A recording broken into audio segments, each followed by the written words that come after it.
नई बात नहीं रह गई है। हर रोज नए नए चेहरे सामने आते रहते हैं, लेकिन कुछ महिला नेता ऐसी होती हैं जो अपनी तल्ख छवि से विरोधियों के छक्के तक छुड़ा देती हैं। तो आज इस वीडियो में हम आपको बीजेपी के उन फायर ब्रांड नेताओं के बारे में बताने जा रहे हैं जिनके सामने विरोधियों की बोलती बंद हो जाती है। शुरुआत करते हैं माधवीलता से।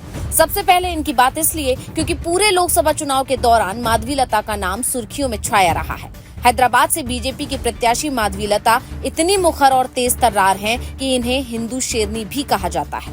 माधवीलता एकमात्र नेता हैं जिनकी एंट्री के बाद से ही हैदराबाद सीट इतनी सुर्खियों में छा गई, जबकि हर कोई जानता है कि हैदराबाद सीट पर ओवैसी की जीत एक तरफा होती है। इस सूची में अगला नाम है अभी बीजेपी में शामिल हुई बॉलीवुड की क्वीन कंगना रनौत का। ये कितनी बेबाक है, किसी से छिपा नहीं है। अपने इस अंदाज से इन्होंने बॉलीवुड इंडस्ट्री में पहले ही तहलका मचा रखा है और जैसे ही राजनीति में इनकी एंट्री हुई, इन्होंने गांधी परिवार को लेकर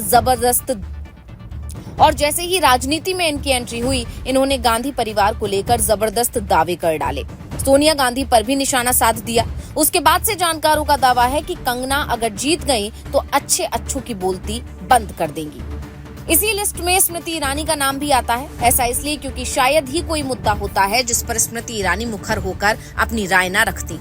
संसद के अंदर हो या बाहर, स्मृति ईरानी अपनी बुलंद आवाज से विरोधी पर भारी पड़ जाती है। राष्ट्रपति मुर्मू को जब अधीर रंजन चौधरी ने राष्ट्रपत्नी कह दिया था, तब स्मृति ईरानी के गुस्से से पूरा संसद हिल गया था। लॉकेट चटर्जी का नाम भी इस लिस्ट में शामिल है। भारतीय जनता पार्टी ने बंगाल की हुगली सीट से एक बार फिर लॉकेट चटर्जी पर ही भरोसा जताया है।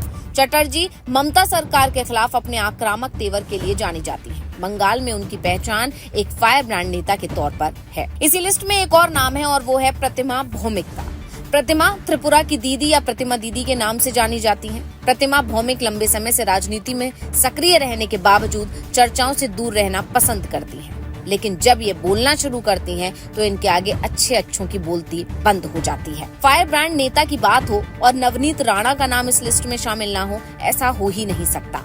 सीएम हाउस के सामने बैठकर हनुमान चालीसा पढ़कर नवनीत राणा सुर्खियों में छा गई थी और उसके बाद से जो उनकी छवि फायर ब्रांड नेता की बनी वो आज तक बरकरार है और इस लोकसभा चुनाव से पहले बीजेपी में शामिल हो गई और अब बीजेपी की प्रत्याशी है।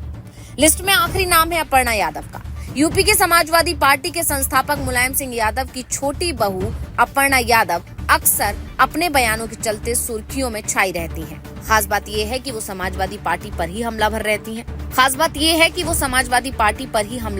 हैं। हालांकि जब उन्होंने बीजेपी का दामन थामा था, तभी उन्होंने साफ कर दिया था कि वो परिवार पर हमला नहीं बोलेंगे। खासकर बड़े नेताओं जैसे अखिलेश यादव, शिवपाल यादव, रामगोपाल यादव, डिम्पल यादव आदि के खिलाफ चुनाव प्रचार से भी वो परहेज करेंगी।